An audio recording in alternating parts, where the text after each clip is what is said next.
Hello everyone, my name is Gary from Galway, Atlantaquaria. I'm just giving you an update on the AOV test too. So we bought the AOV out to Grattan Beach just at low tide, and we found this wonderful moon jellyfish. So there's been lots of talk of lion's mane jellyfish, so I was hoping to find one of them, or not hoping, for public health and safety, but I did manage to see this moon jellyfish. So I suppose these species would have washed in from the ocean, and unfortunately, yes, you would find them washing up on the shores as the tide brings them in. They don't have enough power really to swim against the tide. So I think this is probably the last we'll see of this jellyfish. I would like to thank Catherine Mercel from Westport Aquarium, who initiated this idea last year, and it's been very beneficial for both. We've learned about each other's oceans, so it's been a wonderful project, and we're very grateful to, I suppose, explore the ocean and share the ocean with the public. During our dive, our test with the camera, the AOV was actually broken last week as I pulled it onto rock. So I'm just retesting the camera housing and just to see how it works. So I managed to, so it's very hard to, I suppose, film what you see in the water because you can't see what the camera is seeing. So it's a bit of luck. So you can see I thought I was looking at the crab, but I was actually looking over his head. But so this is a shore crab, and there's a small little hermit crab, and if you look closely to the left, you will see a little flatfish just scoot away. I've actually slowed down the video so you can see him. There he goes. He's just in the left-hand corner. So as we make our way over, yeah, we found another shore crab, and this one looked to have either eggs.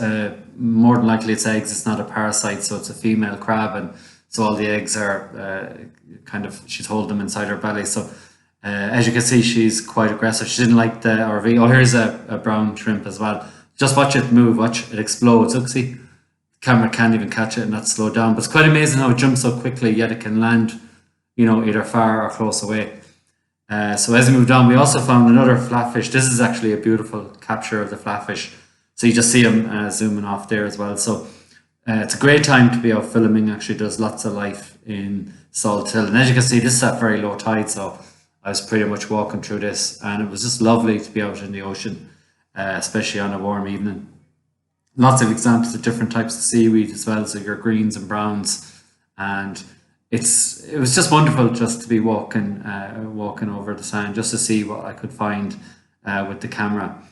So as we move on to, I'm not really worried about not seeing animals, although animals are quite cool, but just to see the reflection and the sea and the sand, it's just something we don't see too often. So it's really great to have this technology that we can share what the underneath of the ocean looks like. So there's actually loads of videos. We've gathered over, I think it's 60 gigabytes of data. So that's lots of information to sort and to process. But you'll see more videos on the channel. So here we come across another shoal of sprat, and I think around this time of year, they're a lot more prevalent. So I'm not sure was this the same shoal, but you can see I've captured many different shoals just swimming through at low tide, and really amazing to see. Great life in the bay, but I think we have so much life in the bay because we keep our beaches clean and free from litter. So I think if anything you learn from this is that there is very little litter. Like, we have to be really grateful and conscious of that we don't litter, because we don't want to poison the environment. So, and we won't see this, like if the environment is anyway polluted, we won't witness this.